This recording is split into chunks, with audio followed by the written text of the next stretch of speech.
البدع والأهواء، أهل البدع العقائدية وأهل البدع السياسية.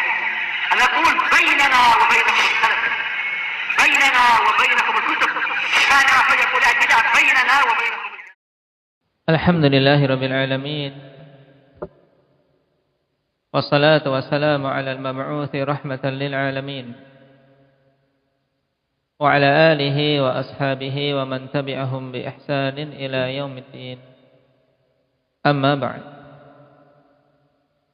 ikhwanil kiram rahimani wa rahimakumullah.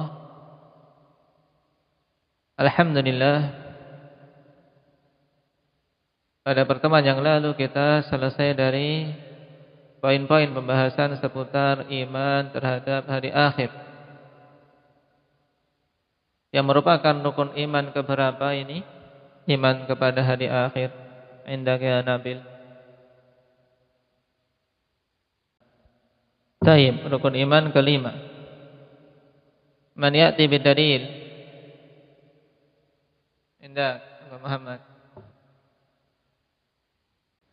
Naam, hadis Umar bin Khattab radhiyallahu anhu yang dikenal dengan hadis Jibril. Ketika Nabi sallallahu alaihi wasallam ditanya mal iman, qala an tu'mina billahi wa malaikatihi wa kutubihi wa rusulihi wal yaumil akhir wa tu'mina bil qadari khairihi wa syarrihi. Jadi iman kepada hari akhir yang merupakan rukun iman yang kelima. Dan hari akhir telah kita lewati, dimulai pembahasannya dari kapan? Indak Rifki.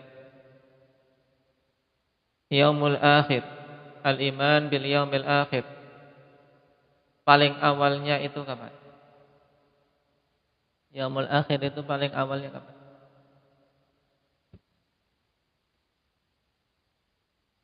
Tahapan pertama dari hari akhir.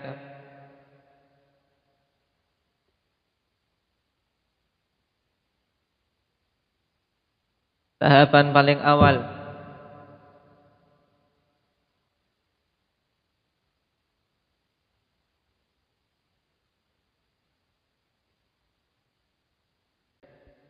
Naam, dimulai dari al-qabr, dari pembahasan naam alam kubur, yaitu setelah kematian dia berpindah kepada apa? Hari akhir. Tahapan hari akhirat. Baik. Terus sampai apa? Tegaknya hari kiamat. Dan pembahasan setelah itu berhubungan dengan bagaimana manusia mencapai surga dan neraka. Baik. Dan perkara-perkara itu berhubungan dengan iman yang wajib kita yakini, maka diingat-ingat apa yang telah kita pelajari sebagiannya tersebut. Sekarang kita masuk pada fasal berikutnya, ikhwani fillah, faslul iman bil qadar. Fasal tentang keimanan terhadap takdir. Yang ini merupakan rukun iman ke-6. Pada urutan terakhir yang disebutkan oleh Nabi sallallahu alaihi wasallam dalam hadis Jibril, an tu'mina billahi wa malaikatihi wa kutubihi wa rusulihi wal yaumil akhir wa tu'mina bil qadari khairihi wa syarrihi. Engkau beriman kepada Allah, kemudian iman pada para malaikat, kemudian kitab-kitab para rasul, kemudian hari akhir, dan yang keenam kepada takdir. Ya, tidak akan sempurna keimanan seseorang sampai memenuhi keenam rukun iman tersebut, ikhwani fillah. Dan perkara takdir termasuk di antara perkara yang keluar dari jalan yang benar, ikhwan fillah, kelompok yang banyak. Bahkan termasuk firqah yang awal-awal muncul penyimpangannya di dalam Islam, firqah Qadariyah, yang menyimpang dalam permasalahan takdir. Muncul firqah ini dalam keadaan para sahabat masih banyak. Sebagaimana dalam hadis yang pertama dalam Kitabul Iman dalam Sahih Muslim, di mana dikhabarkan kepada sahabat yang mulia Abdullah bin Umar tentang Ma'bad al-Juhani, yang merupakan orang pertama kali yang mencetuskan pemahaman Qadariyah di Basrah. Siapa namanya? Ma'bad al-Juhani. Awwalu man takallama bil qadari fil Basrah. Orang yang pertama kali berbicara batil tentang permasalahan takdir di Basrah. Dia berkeyakinan annal amra unufun wa an la qadar, bahwasanya perkara itu unuf, maksudnya muncul tiba-tiba. Tidak ada yang namanya takdir. Makanya Abdullah bin Umar radhiyallahu anhuma tatkala mendengar berita tersebut, beliau dengan tegas menyatakan bara'ah. Fa idza laqita ulaika fa akhbirhum anni bara'un minhum wa annahum bura'u minni. Anni bari'un minhum wa annahum bura'u minni. Jika engkau bertemu dengan mereka, kabarkan bahwasanya aku berlepas diri dari mereka dan bahwasanya mereka itu berlepas diri dariku. Karena permasalahan takdir, permasalahan yang penting. Kalau sampai seorang dai beriman terhadap takdir, maka berarti apa? Tidak sempurna keimanannya. Bahkan kalau sampai sama sekali tidak meyakini bahwasanya Allah Subhanahu wa taala mengilmui semua perkara dan dialah yang menciptakan dan menetapkan semua takdirnya, maka kufur.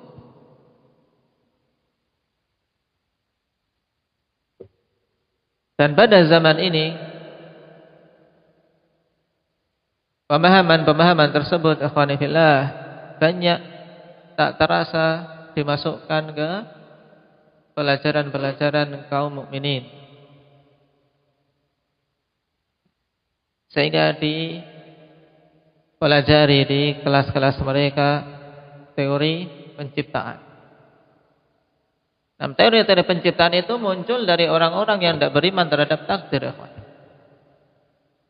Nah,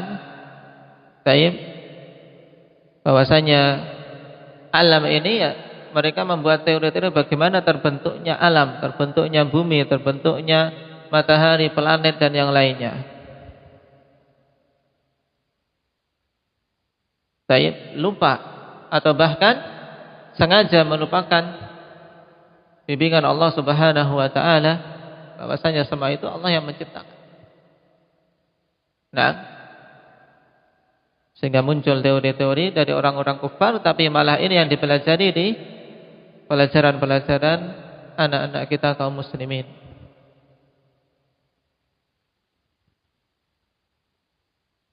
Dia mengatakan asalnya dari asap, dari kabut, nebula, ada bintang kembar, naam dan seterusnya. Kemudian satunya pecah menjadi planet-planet, satunya menjadi pusat galaksi. Kenapa? Karena tidak beriman bahwasanya Allah Subhanahu wa taala yang menetapkan itu semua. Maka banyak-banyak bersyukur tatkala anak-anak kita selamat dari pelajaran-pelajaran yang batil tersebut, ikhwani fillah. Kita baca poin pertama dalam fasal ini. Qala al-muallif rahimahullahu taala, "Madza katabal qalamu awwala ma khalaqahu Allah?" Apa yang ditulis oleh pena di awal pertama kali Allah Subhanahu wa taala menciptakannya? Wal jawab, kataba kullama huwa kainun ila yaumil qiyamah. Pena itu menulis semua perkara yang terjadi sampai hari kiamat kelak.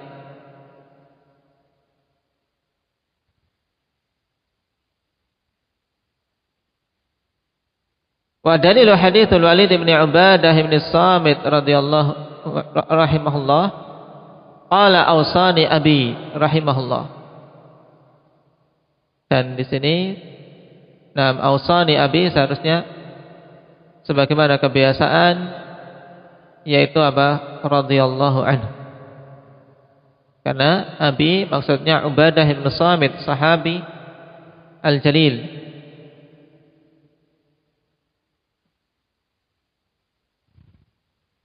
Awsani abi radhiyallahu anhu.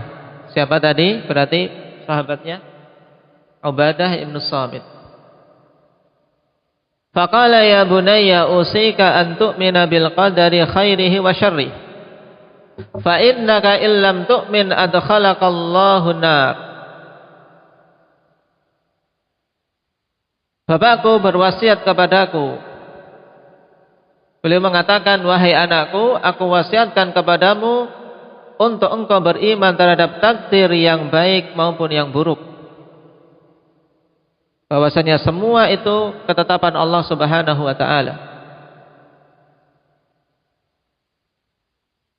Fa innaka illam tu'min adkhalaqallahu nar. Sebab sungguhnya apabila engkau tidak beriman, maka Allah Subhanahu wa taala akan memasukkanmu ke dalam neraka. Kenapa? Karena kufur pada Allah Azza wa Jalla. Tidak beriman terhadap takdir. Sehingga hal ini menunjukkan, akhwani fillah, selain hadis yang telah lewat penyebutannya di awal-awal pembahasan iman, tentang rukun-rukun iman, yaitu hadis Jibril yang kita singgung tadi, secara khusus berhubungan dengan masalah takdir, hadis Ubadah bin Samit ini. Kalau sampai seorang tidak beriman terhadap takdir, maka dia akan dimasukkan ke dalam neraka, wal iyadzu billah. Qala wa sami'tu an-nabiy sallallahu alaihi wasallam yaqul, awwalu ma khalaqallahu al-qalam. Thumma qala lahu uktub, qala wa ma aktub, qala al-qadar. Qala fakataba ma yakunu wa ma huwa kainun ila an taquma as-sa'ah. Rawahu Ahmad wa Tirmidzi wa huwa fi sahihah.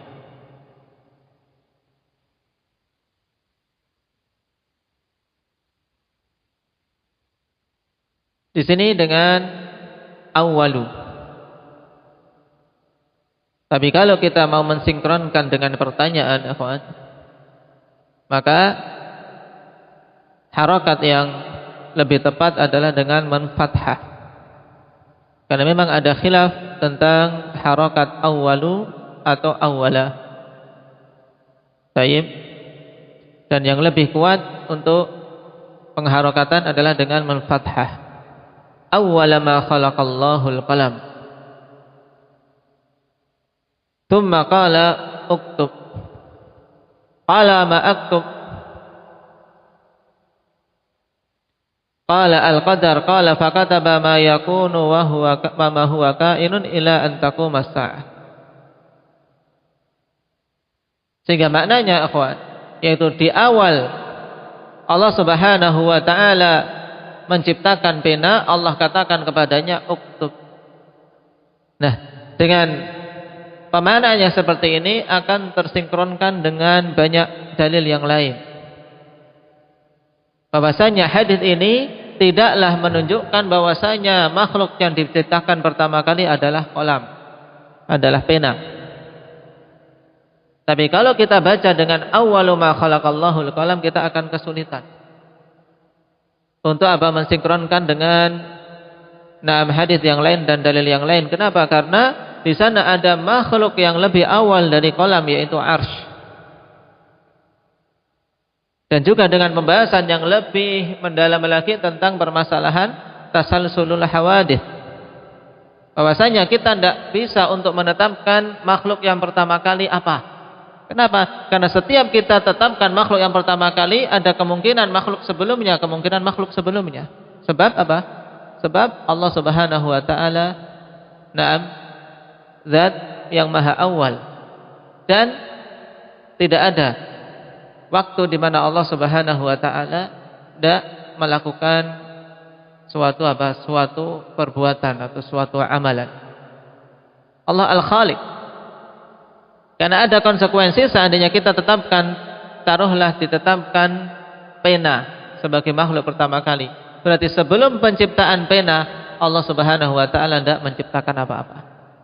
Ini akan muncul tanda tanya demikian.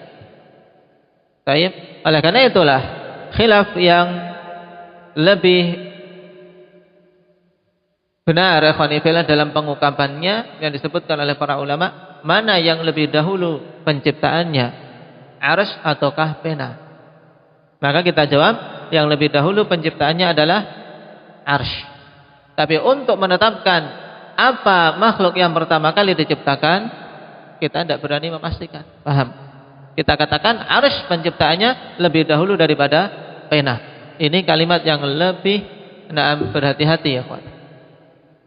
Nah, karena nanti apabila seorang mempelajari kitab Aqidah At-Tahawiyah, padanya akan dibahas permasalahan tasalsulul hawadits, yaitu apa? Berantainya penciptaan ini. Sehingga kita baca dengan memfathah di sini, ya.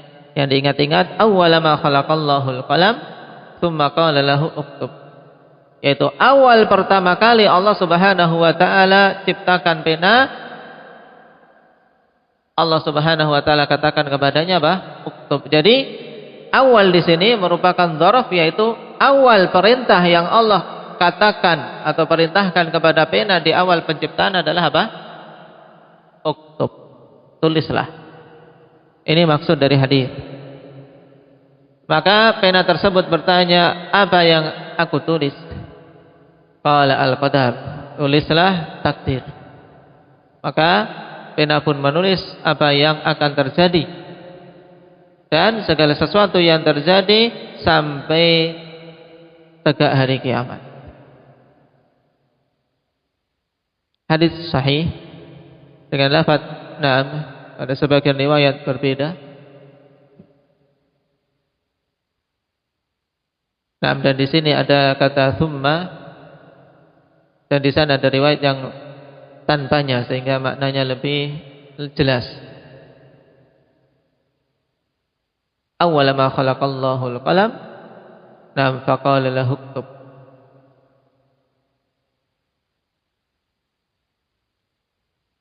Dalam hadis ini akhwani fillah jelas bahwasanya takdir Allah Subhanahu wa taala telah tentukan. Dan nanti pula perincian tentang permasalahan ini akan kita lewati dalam pembahasan-pembahasan di fasal ini.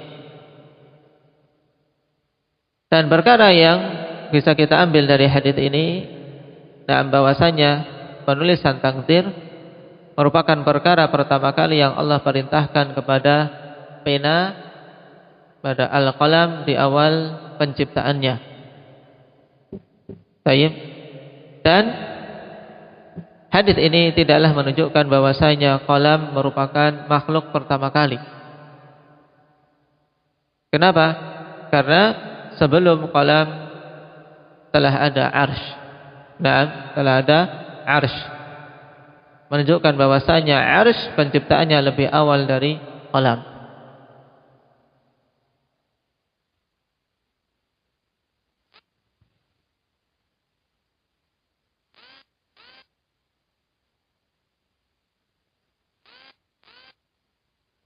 Dan sebelum kita masuk pada poin-poin setelahnya, ikhwan, tanbih penting dalam permasalahan takdir sebagaimana ditegaskan oleh Imam At-Tahawi rahimahullahu taala bahwasanya permasalahan takdir sirrullah 'alal khalq,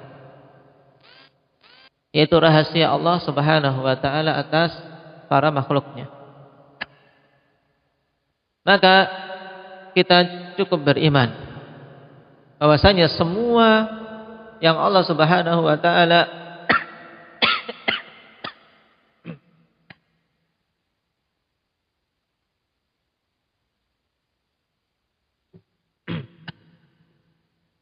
Semua yang Allah Subhanahu wa taala tetapkan mesti terjadi. Dan yang tidak ditetapkan tidak akan mungkin terjadi.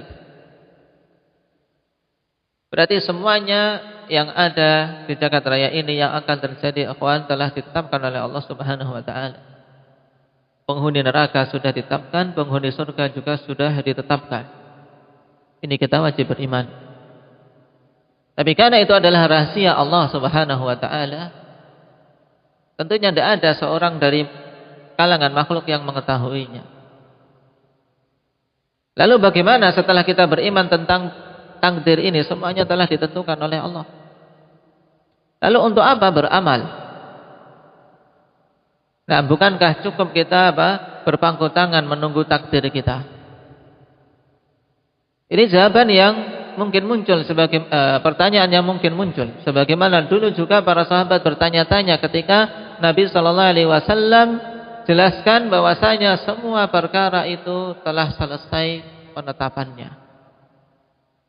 Penulisan sudah selesai. Naam. Lalu fa fimal amal? Untuk apa beramal wahai Rasul sallallahu alaihi wasallam? Maka Nabi sallallahu alaihi wasallam katakan, "I'malu wa kullun muyassarun lima khuliqalah." Nah, inilah yang hendaknya kita pegang. Jadi tidak usah kita terlalu jauh berpikir bagaimana Allah tetapkan sesuatu, kemudian Dia sudah menetapkan si hamba ini masuk neraka atau si hamba ini berbuat dosa, kemudian Allah hukum dimasukkan ke dalam neraka. Allah yang menetapkan dia berbuat salah, tapi kenapa Allah Subhanahu wa taala juga yang menghukumnya? Nah, kalau muncul pertanyaan-pertanyaan seperti ini, hendaknya segera isti'adzah, segera memohon kepada Allah perlindungan dari syaitan. Karena apa? Itu awal dari bencana seandainya dia terus-menerus terseret di dalamnya. Kenapa? Karena takdir adalah rahasia Allah. Tidak boleh kita berpikir sampai ke sana. Cukup kita beriman semuanya telah Allah tulis. Tapi Rasul telah berikan rambu-rambunya.